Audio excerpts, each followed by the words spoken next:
Dans les brumes anciennes de l'archipel japonais, alors que le soleil émerge lentement derrière le mont Fuji, la silhouette d'un guerrier se dessine contre l'horizon rougeoyant.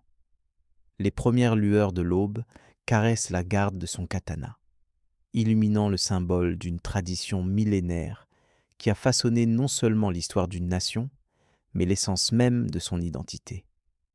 Le samouraï se tient immobile, comme suspendu entre deux mondes, celui des hommes mortels et celui des principes éternels.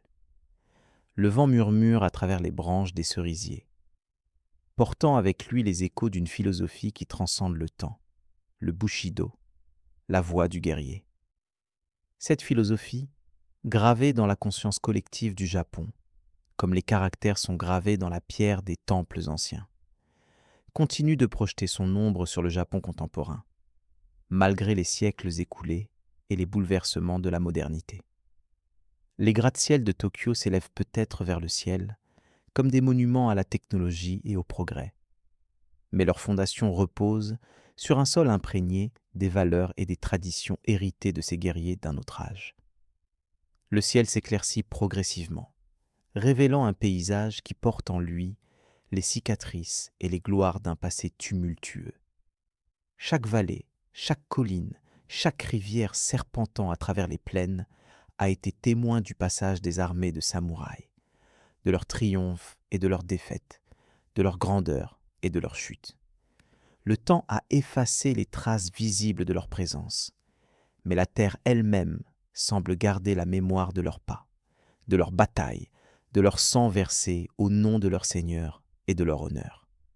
Dans les profondeurs des forêts centenaires, les arbres murmurent encore les histoires de ces hommes qui vivaient et mouraient selon un code rigoureux, une voie spirituelle autant que martiale. Le Bushido, tel un fil invisible, relie le Japon contemporain à ces époques lointaines où le sabre et l'honneur régnaient en maîtres absolus. Les ombres des samouraïs se projettent encore sur les murs des institutions modernes, sur les pratiques commerciales, sur la diplomatie et même sur la conscience individuelle des Japonais d'aujourd'hui. Cette présence spectrale, à la fois subtile et omniprésente, constitue l'un des paradoxes fondamentaux de la société japonaise. Comment une classe guerrière disparue depuis plus d'un siècle et demi peut-elle continuer à exercer une telle influence sur une nation à la pointe de la modernité? La réponse à cette énigme ne se trouve pas dans les manuels d'histoire conventionnels, ni dans les analyses politiques ou économiques. Elle réside dans les profondeurs de l'âme japonaise, dans cette capacité unique à préserver l'essence du passé tout en embrassant les promesses de l'avenir. Pour comprendre cette dualité, ce dialogue constant entre tradition et innovation qui caractérise le Japon, il faut remonter aux origines, aux racines même de la classe des samouraïs et du code qui guidait leur existence. Il faut suivre le fil de leur évolution à travers les âges, observer leur montée en puissance et leur déclin, et surtout, percevoir comment leurs valeurs ont transcendé leur disparition en tant que classe sociale pour s'infiltrer dans tous les aspects de la vie japonaise.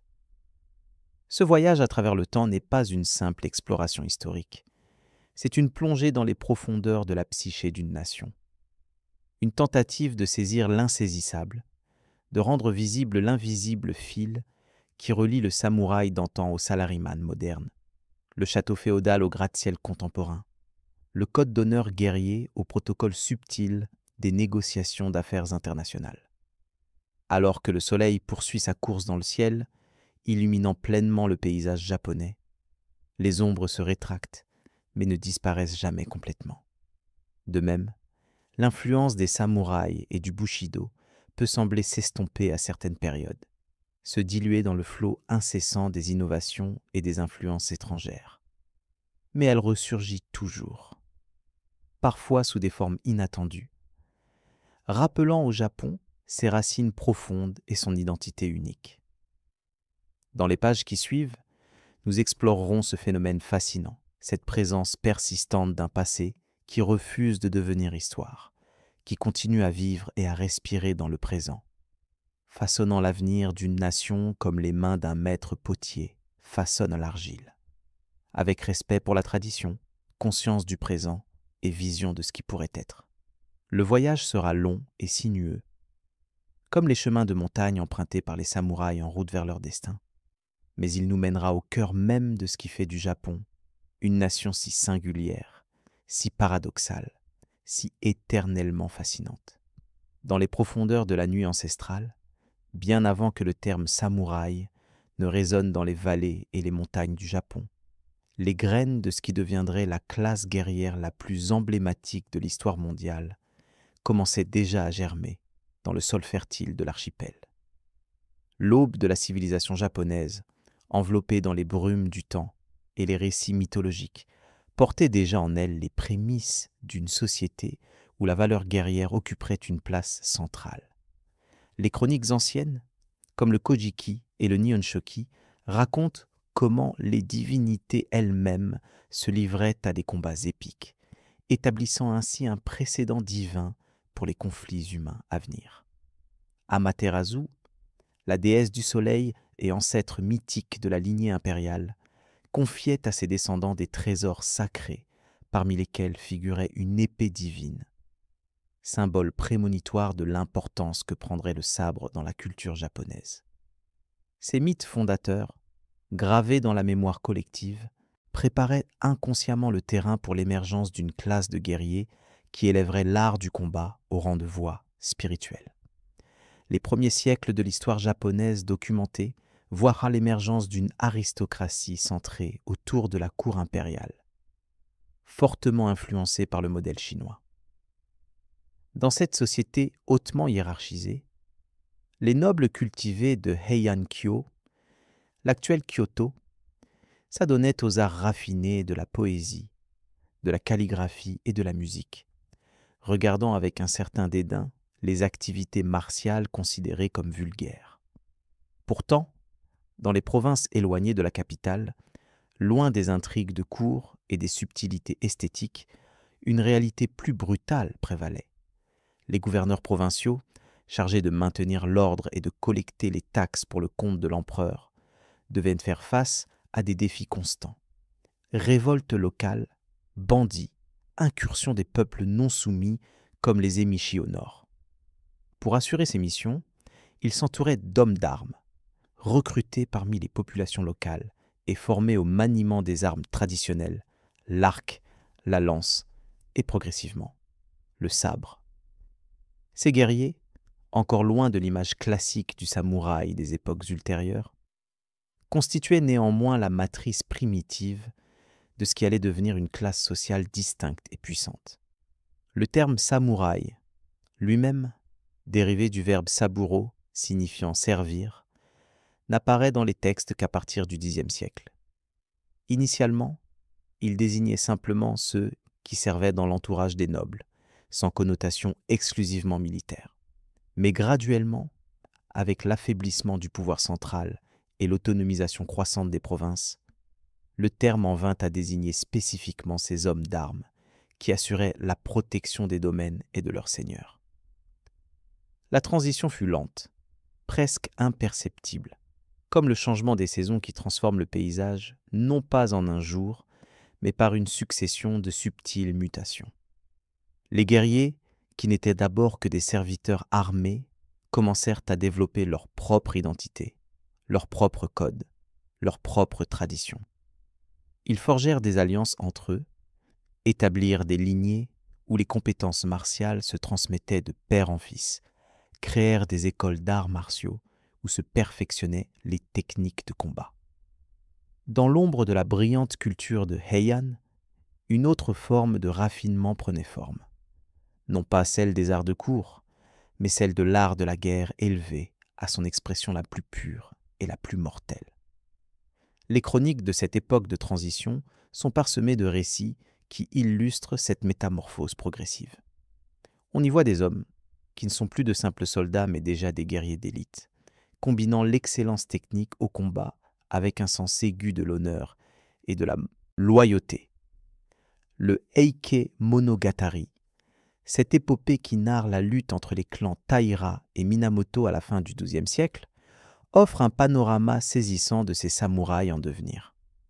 Leurs exploits au combat sont décrits avec une précision technique qui révèle déjà une codification avancée des arts martiaux, mais aussi avec un sens du drame qui souligne l'importance accordée aux notions d'honneur, de courage et de sacrifice. Les guerriers du Heike Monogatari ne cherchent pas seulement la victoire, ils cherchent la gloire, la reconnaissance de leur valeur, l'immortalité que confère un nom inscrit dans les mémoires pour avoir incarné les plus hautes vertus guerrières.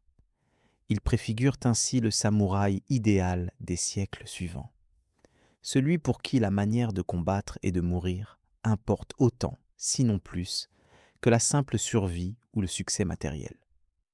Cette évolution s'accélère avec les bouleversements politiques de la fin de l'époque de Heian. L'affrontement entre les Taira et les Minamoto, culminant dans la guerre de Genpei, 1180 à 1185, marque un tournant décisif. La victoire des Minamoto et l'établissement du premier shogunat à Kamakura en 1185 consacrent l'avènement politique de la classe des samouraïs. Minamoto no Yoritomo, en se faisant nommer shogun, général en chef des armées, crée une structure de pouvoir parallèle à celle de la cour impériale. Une structure fondée non pas sur les titres héréditaires ou la proximité avec l'empereur, mais sur la force des armes et la loyauté des guerriers. Le Japon entre alors dans une ère nouvelle, où le pouvoir réel appartient à ceux qui maîtrisent l'art de la guerre et commandent la fidélité des hommes d'armes. La classe des samouraïs, d'abord simple outil au service d'autres ambitions, devient progressivement l'arbitre du destin national. Cette ascension politique s'accompagne d'une évolution culturelle et spirituelle tout aussi significative. Les samouraïs, désormais conscients de leur importance et de leur spécificité, commencent à formaliser leurs valeurs, leurs principes, leurs croyances. Ils puisent à diverses sources pour forger ce qui deviendra le Bushido. Le bouddhisme zen leur apporte la discipline mentale, la concentration, l'acceptation sereine de la mort. Le confucianisme leur fournit les principes de loyauté, de respect hiérarchique, d'harmonie sociale. Le shintoïsme natif renforce leur sentiment d'appartenance à une terre et à un peuple unique, protégé par les divinités. Cette synthèse unique, cette alchimie spirituelle et philosophique ne s'opère pas en un jour, ni même en une génération. Elle se développe organiquement, comme un arbre qui grandit lentement mais sûrement, étendant ses racines dans le sol profond de la culture japonaise et déployant ses branches vers le ciel des idéaux les plus élevés. Le Bushido, cette voie du guerrier qui guidera les samouraïs pendant des siècles, prend forme dans ce creuset historique, façonné par les expériences concrètes du champ de bataille autant que par les réflexions des penseurs et des maîtres spirituels. Les récits et les images de cette période fondatrice ont traversé les siècles, transmettant jusqu'à nous la vision d'un monde où la beauté et la violence, la délicatesse et la force brute coexistaient dans une tension créatrice. Les armures des premiers samouraïs, avec leurs plaques de métal laquées reliées par des cordons de soie colorés, leurs casques aux formes fantastiques ornés de symboles claniques, incarnent parfaitement cette dualité.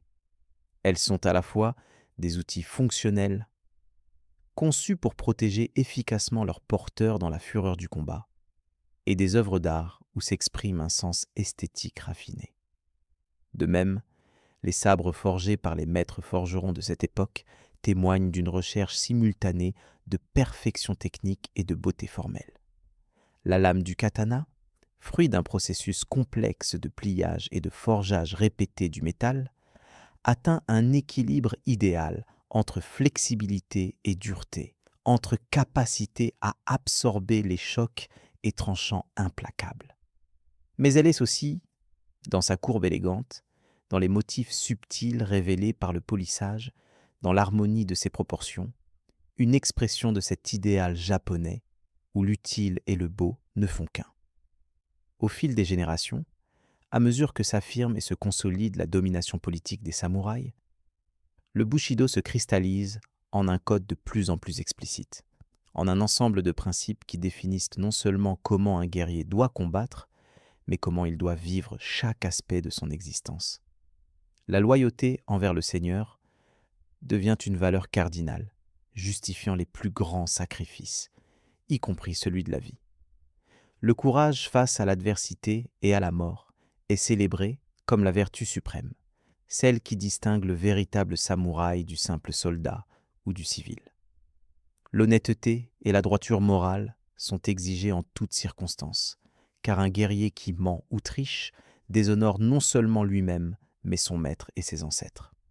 La courtoisie et le respect des formes, loin d'être de simples conventions sociales, sont considérés comme le reflet extérieur d'un esprit discipliné et maître de lui-même.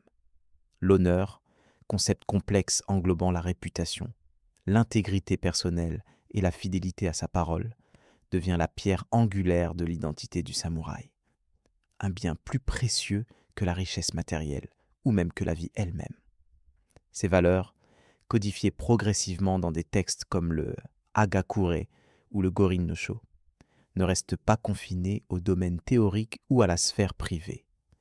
Elles informent l'organisation sociale et politique du Japon féodal, façonnent les relations entre les différentes classes, influencent jusqu'aux aspects les plus quotidiens de la vie. Le Bushido devient ainsi plus qu'un simple code guerrier. Il s'impose comme une véritable éthique sociale, un système de valeurs qui, bien que centré sur la classe des samouraïs, rayonne sur l'ensemble de la société japonaise. Les marchands, les artisans, les paysans eux-mêmes intériorisent à des degrés divers ces principes, les adaptant à leurs propres conditions. La société japonaise tout entière se trouve ainsi imprégnée de cet esprit du Bushido, créant une cohérence culturelle remarquable malgré les inégalités et les tensions inhérentes à une structure féodale. L'ère Kamakura, qui s'étend de la fin du XIIe siècle au début du XIVe, marque l'apogée de ce que l'on pourrait appeler le samouraï classique, le guerrier totalement dévoué à son seigneur, vivant selon les préceptes stricts du Bushido. Participant activement à la vie politique et militaire du pays, tout en cultivant une forme de spiritualité intense. C'est l'époque des grandes invasions mongoles, 1274 et 1281.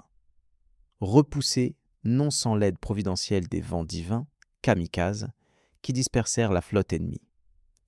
Ces événements renforcent chez les samouraïs le sentiment d'appartenir à une nation protégée par les dieux, ayant une destinée spéciale.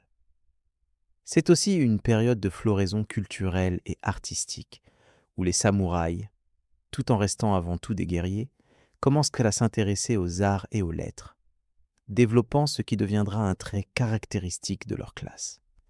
La capacité à concilier la voie des armes et celle de la culture, à être à la fois redoutables au combat et sensibles à la beauté d'un poème ou d'un arrangement floral. Mais comme toute chose en ce monde, cette période d'équilibre et de relative stabilité ne pouvait durer éternellement. Le shogunat de Kamakura s'affaiblit progressivement, miné par les mêmes forces qui avaient causé le déclin du pouvoir impérial avant lui. Corruption, luttes intestines, perte de contact avec les réalités provinciales. En 1333, l'empereur Go-Daigo tente de restaurer le pouvoir impérial direct lors de la restauration de Kemu. Mais cette tentative échoue rapidement face à la résistance des grandes familles de samouraïs. Ashikaga Takauji, un général initialement loyal à Go-Daigo, se retourne contre lui et établit en 1338 un nouveau shogunat basé à Kyoto, le shogunat Ashikaga ou Muromachi. Cette transition marque le début d'une période plus turbulente pour les samouraïs, une ère où leur loyauté sera mise à rude épreuve par les divisions politiques et les conflits incessants. L'époque de Muromachi, qui s'étend jusqu'au milieu du XVIe siècle, voit la fragmentation progressive du pouvoir central et l'émergence de seigneurs provinciaux de plus en plus autonomes, les daimyo. Ces puissants chefs de clans, entourés de leurs propres samouraïs, contrôlent des territoires de plus en plus vastes et mènent des politiques de plus en plus indépendantes du shogunat. Cette décentralisation atteint son paroxysme avec la période des États en guerre, Sengoku Jidai, qui débute officiellement en 1467 avec la guerre d'Onin et se poursuit pendant plus d'un siècle. Durant cette période chaotique, le Japon se fragmente en une multitude de domaines rivaux, constamment en guerre les uns contre les autres. Les alliances se font et se défont au gré des circonstances. La trahison devient monnaie courante. La survie même n'est jamais garantie. Pour les samouraïs, c'est une époque d'épreuves terribles, mais aussi d'opportunités sans précédent. Des hommes d'humble origine peuvent, par leur valeur au combat et leur habileté politique, s'élever aux plus hautes positions. Des clans autrefois insignifiants peuvent, sous la conduite d'un chef charismatique et visionnaire, devenir des puissances majeures. C'est dans ce contexte tumultueux qu'émergent certaines des figures les plus emblématiques de l'histoire des samouraïs. Des hommes comme Oda Nobunaga, Toyotomi Hideyoshi et Tokugawa Ieyasu, qui entreprendront successivement de réunifier le Japon par la force des armes. Leur ascension, leur conquête, leur rivalité et leurs alliances constituent l'une des sagas les plus fascinantes de l'histoire mondiale. Oda Nobunaga, stratège génial et impitoyable, est le premier à comprendre pleinement le potentiel des armes à feu introduites par les Portugais au milieu du XVIe siècle. Il révolutionne l'art de la guerre au Japon en intégrant ces nouvelles technologies à ses tactiques, brisant ainsi la suprématie traditionnelle des samouraïs montés et des archers d'élite. Mais cette révolution militaire s'accompagne d'un profond bouleversement dans l'éthique même du combat.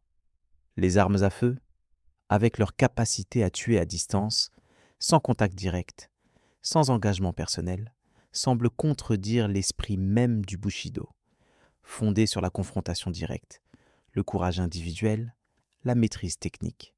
Les samouraïs doivent s'adapter à cette nouvelle réalité ou périr, intégrer ces innovations tout en préservant l'essence de leur tradition. Toyotomi Hideyoshi, successeur de Nobunaga après son assassinat en 1582, poursuit l'œuvre de réunification, mais ajoute une dimension sociale et légale à cette entreprise. D'origine humble lui-même, il est né fils de paysan avant de s'élever par ses talents jusqu'au sommet du pouvoir.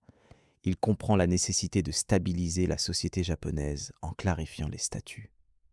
En 1588, il promulgue son fameux édit de séparation des classes, qui fige la division de la société en 4 catégories distinctes: les samouraïs, guerriers, les paysans, les artisans et les marchands. Plus significativement encore, il ordonne la chasse au sabre, katanagari, confisquant toutes les armes détenues par les non-samouraïs. Cette mesure renforce considérablement le statut spécial des samouraïs comme seule classe autorisée à porter les armes, mais elle les sépare aussi plus nettement du reste de la population. Le samouraï n'est plus simplement un guerrier particulièrement habile ou dévoué. Il appartient désormais à une caste héréditaire clairement définie, avec ses privilèges exclusifs, mais aussi ses responsabilités spécifiques.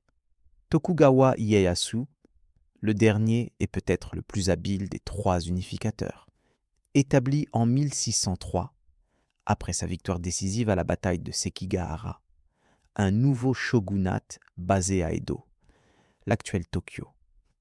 Le shogunat Tokugawa, ou Edo, qui durera jusqu'en 1868, marque une transformation profonde dans la vie et le rôle des samouraïs. Ieyasu et ses successeurs, déterminés à éviter le retour du chaos des États en guerre, mettent en place un système de contrôle strict et centralisé. Les daimyos sont obligés de passer une partie de leur temps à Edo, laissant leur famille en otage virtuel pendant leur absence. Les voyages sont réglementés. Les contacts avec l'étranger sont sévèrement limités après l'expulsion des missionnaires chrétiens et la fermeture presque totale du pays en 1639.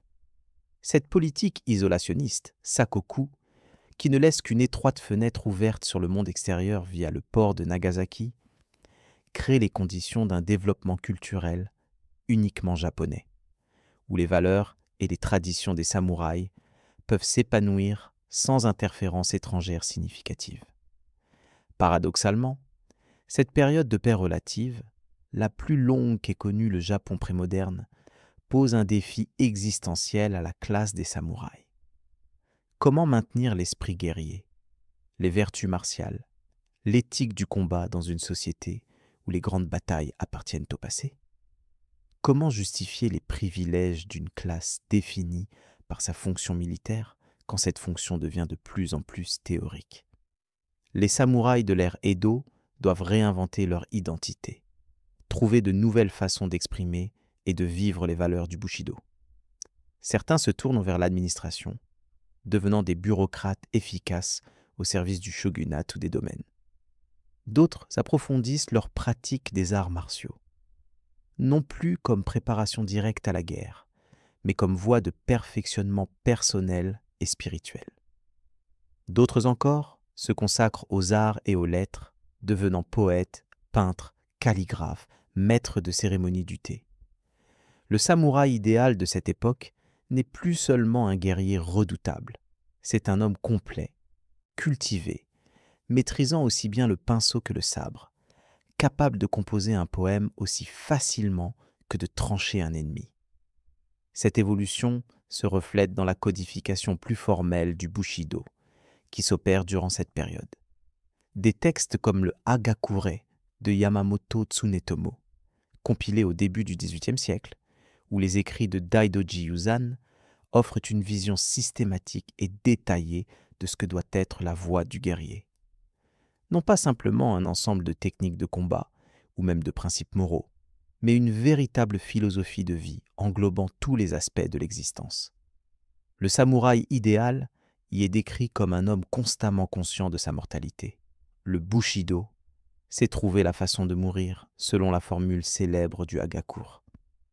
Détaché des biens matériels, stoïque face à la douleur et aux privations, loyal jusqu'à la mort envers son Seigneur, soucieux en toutes circonstances de préserver son honneur et celui de sa lignée. Cette vision idéalisée, élaborée paradoxalement à une époque où les occasions de la mettre en pratique sur le champ de bataille se faisaient rares, a profondément marqué l'imaginaire collectif japonais et, plus tard, occidental.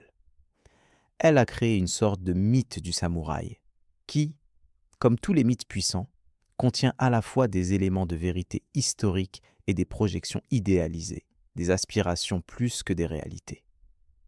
La réalité quotidienne des samouraïs de l'ère Edo était souvent bien moins glorieuse que ne le suggèrent ces textes. Beaucoup vivaient dans une pauvreté relative, leur stipende en riz, calculé en koku, une unité correspondant approximativement à la quantité de riz nécessaire pour nourrir une personne pendant un an, s'avérant insuffisant face à l'inflation et aux exigences de leur statut social.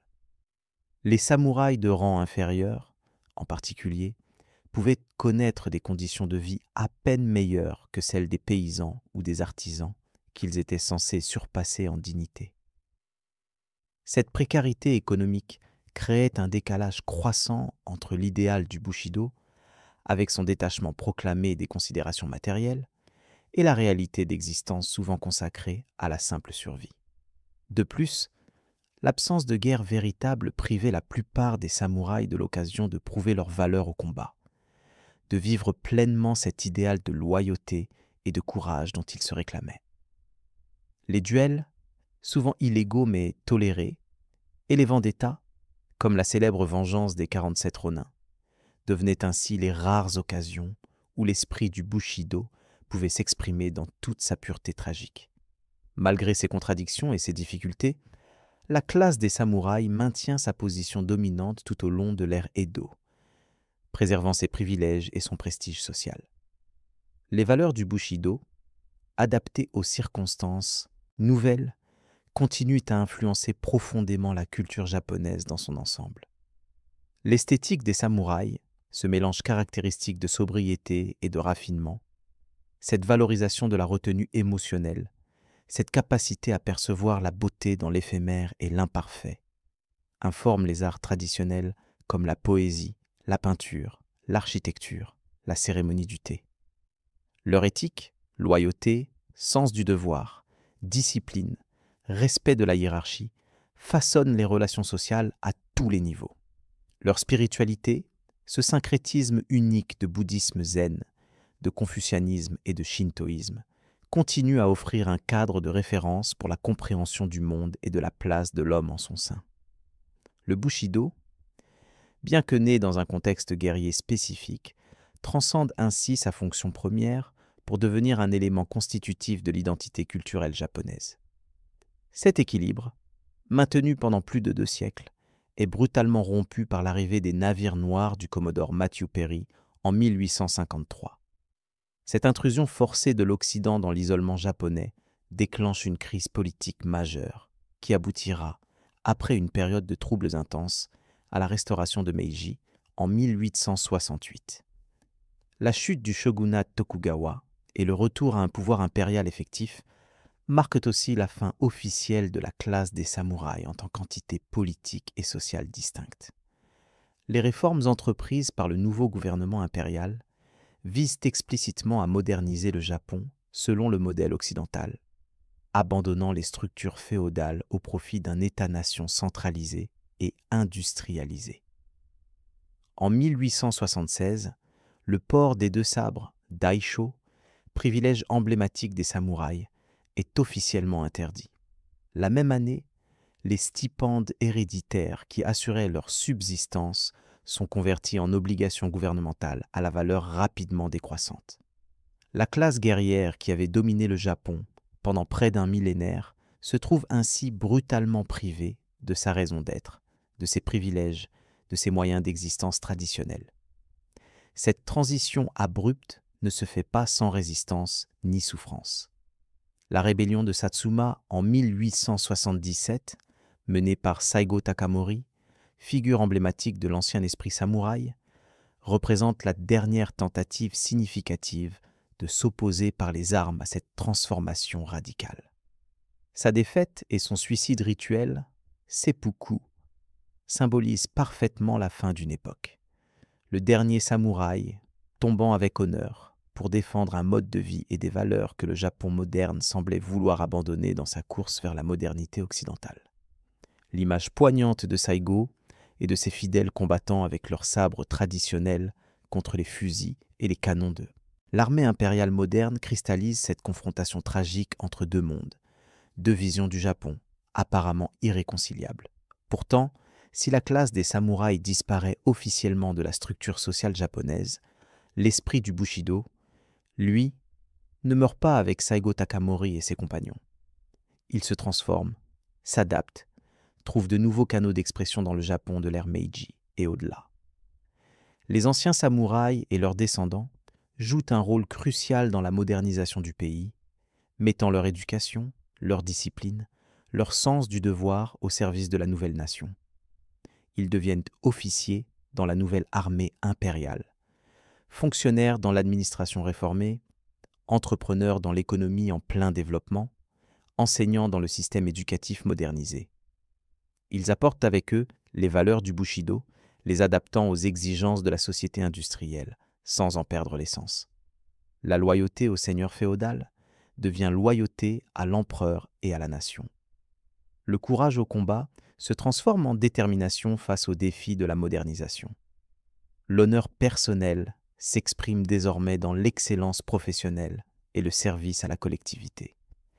Cette réinterprétation du Bushido, pour l'ère moderne, trouve sa formulation la plus influente dans l'ouvrage de Nitobe Inazo, Bushido, The Soul of Japan, publié en anglais en 1900, écrit par un intellectuel japonais chrétien, éduqué en Occident.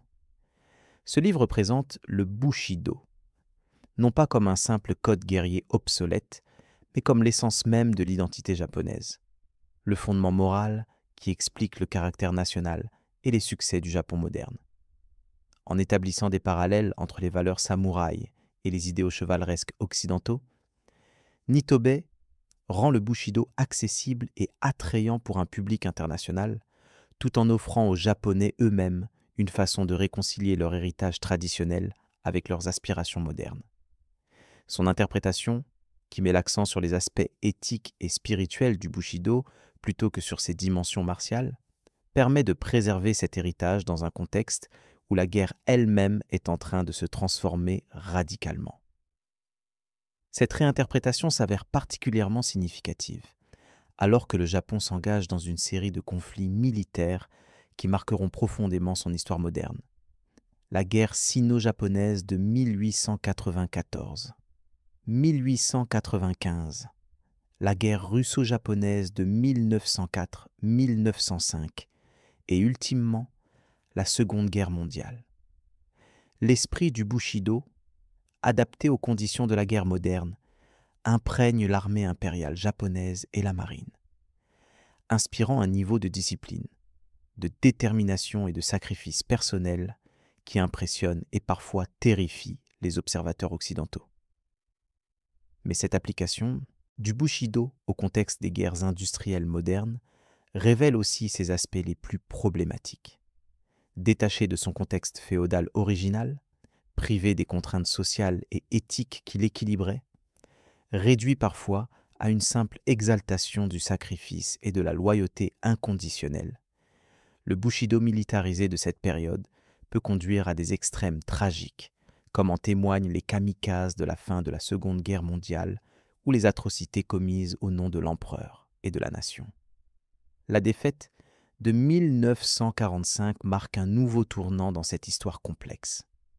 Le Japon, occupé par les forces américaines sous le commandement du général MacArthur, subit une démilitarisation forcée et une transformation démocratique qui semble, à première vue, rompre définitivement avec l'héritage du Bushido. La nouvelle constitution, promulguée en 1946, renonce explicitement à la guerre comme instrument de politique nationale et limite strictement les forces armées japonaises à un rôle purement défensif.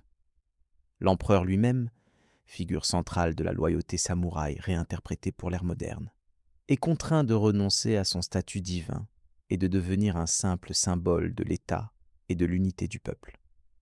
Les valeurs martiales, l'esprit guerrier, la célébration du sacrifice pour la nation, tous ces éléments qui avaient caractérisé l'interprétation militariste du Bushido sont officiellement répudiés et bannis du discours public. Pourtant, une fois de plus, l'esprit du Bushido trouve le moyen de survivre à cette transformation radicale, de s'adapter à un contexte nouveau, de se réinventer pour rester pertinent. Dans le Japon de l'après-guerre, alors que le pays se relève de ses ruines et s'engage dans ce qui sera appelé le miracle économique japonais, les valeurs traditionnelles des samouraïs réapparaissent sous des formes nouvelles et parfois surprenantes. La loyauté se manifeste désormais dans le dévouement à l'entreprise, le fameux système d'emploi à vie qui caractérise les grandes corporations japonaises jusqu'aux années 90. La discipline, le sens du devoir, le respect de la hiérarchie structurent les relations de travail dans un pays qui transforme rapidement son économie agricole en puissance industrielle mondiale. L'honneur personnel trouve son expression dans la quête d'excellence professionnelle, dans l'attention méticuleuse aux détails, dans la recherche constante d'amélioration qui caractérise l'approche japonaise de la production industrielle. Même la sobriété et la retenue émotionnelle valorisées par le Bushido traditionnel se retrouvent dans l'éthique de travail japonaise, dans cette capacité à supporter stoïquement de longues heures de travail et de lourdes responsabilités. Le salariman japonais des années de haute croissance économique, avec son costume sombre et sa dévotion totale à son entreprise, peut ainsi être vu comme un lointain héritier du samouraï. Non pas dans ses aspects guerriers, bien sûr, mais dans cette éthique du service, cette valorisation de la loyauté institutionnelle au-dessus des intérêts personnels, cette disposition au sacrifice de soi pour un bien collectif.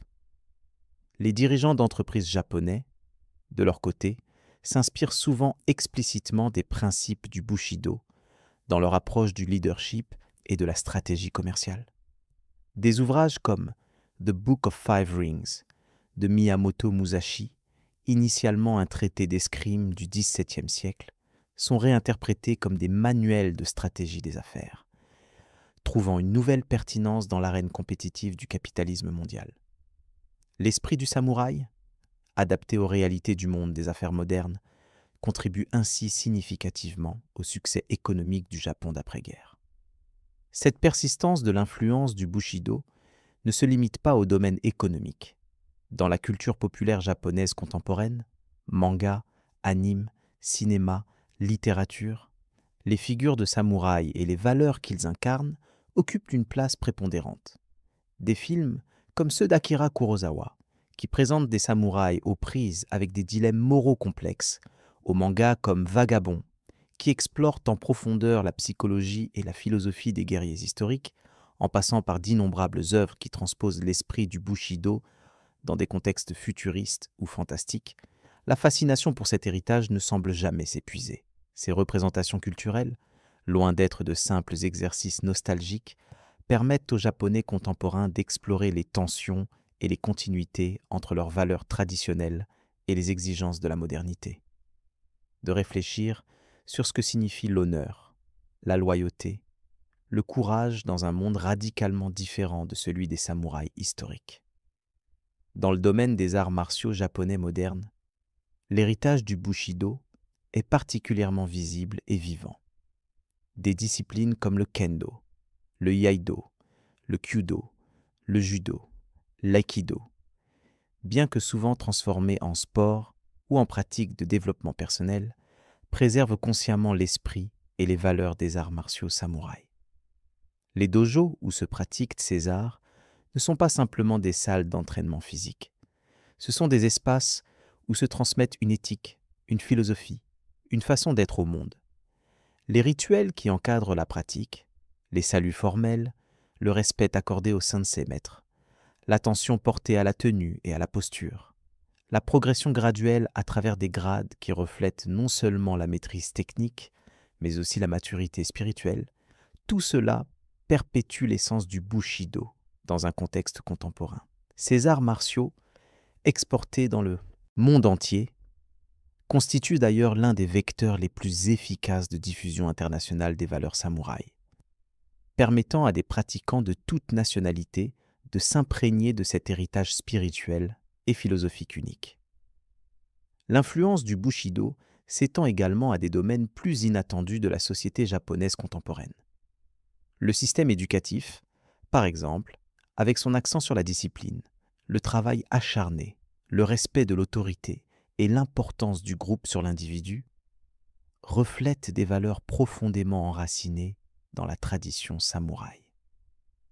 Les clubs sportifs scolaires et universitaires, avec leurs entraînements rigoureux et leur célébration de l'effort collectif, perpétuent à leur manière l'esprit des écoles d'arts martiaux traditionnelles.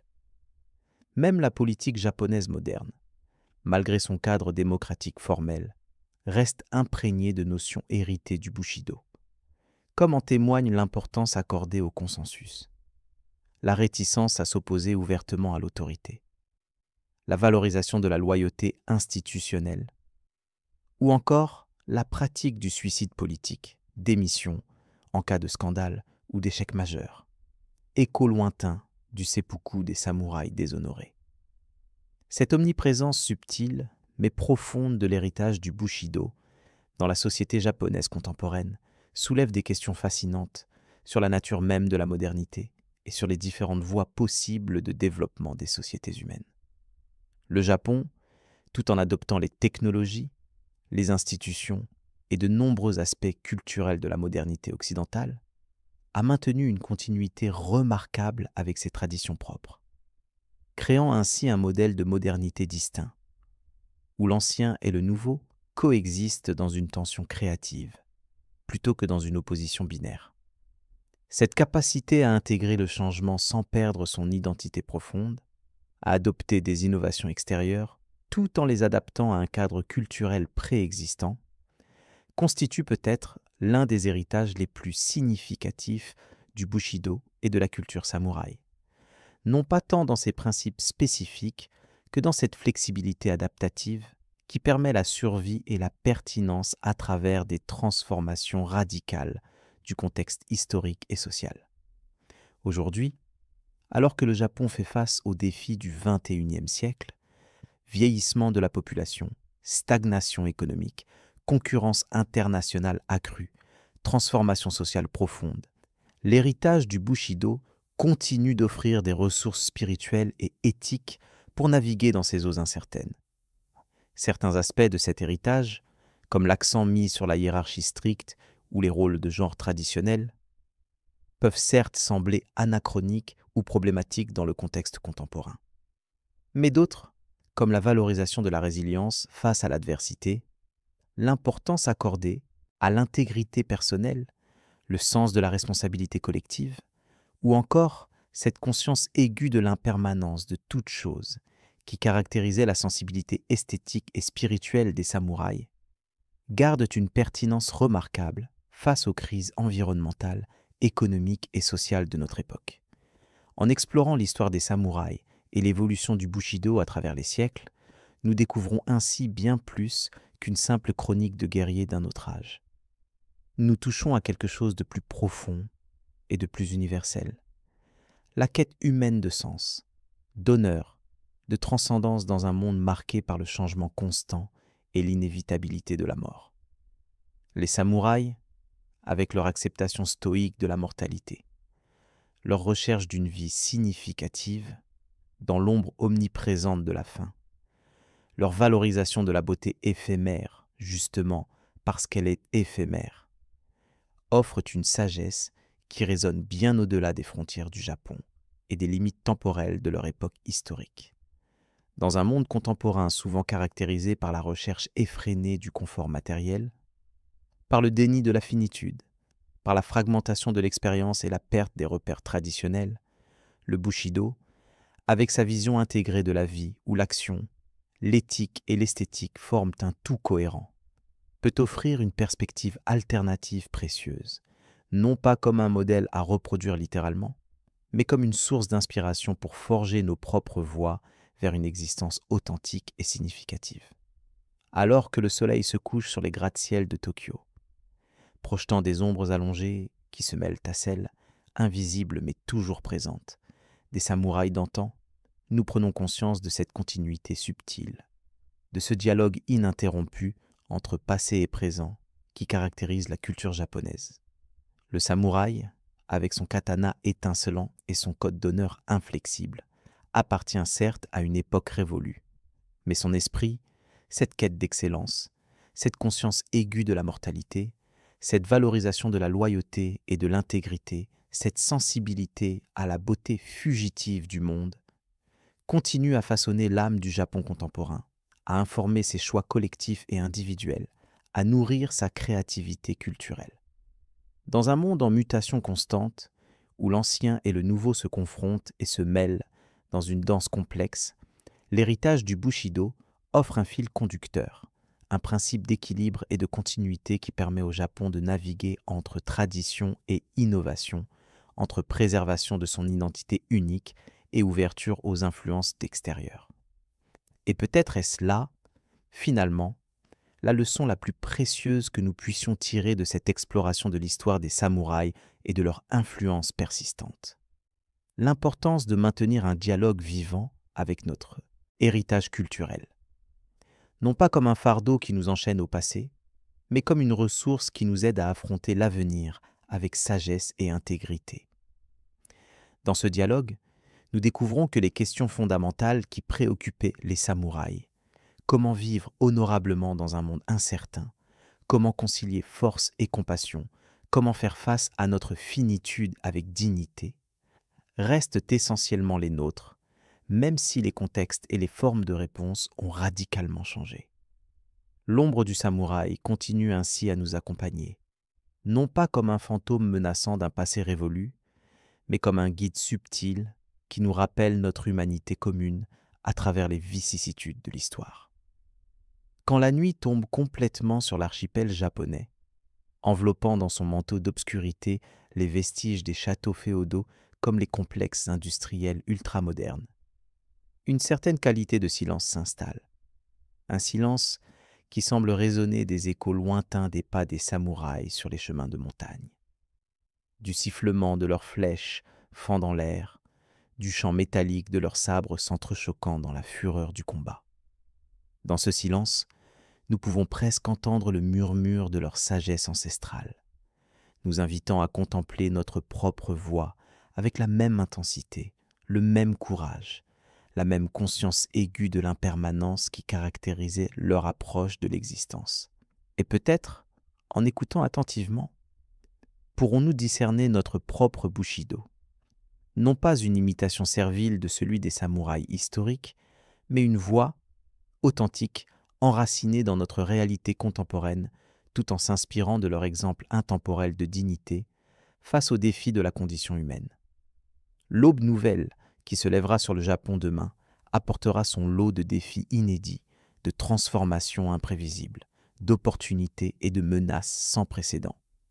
Mais tant que subsistera quelque chose de l'esprit du Bushido, cette quête d'une vie honorable au milieu des incertitudes, cette recherche d'équilibre entre force et sensibilité, cette capacité à percevoir la beauté dans l'éphémère, le Japon conservera cette identité unique qui lui a permis de traverser tant de bouleversements historiques sans perdre son âme.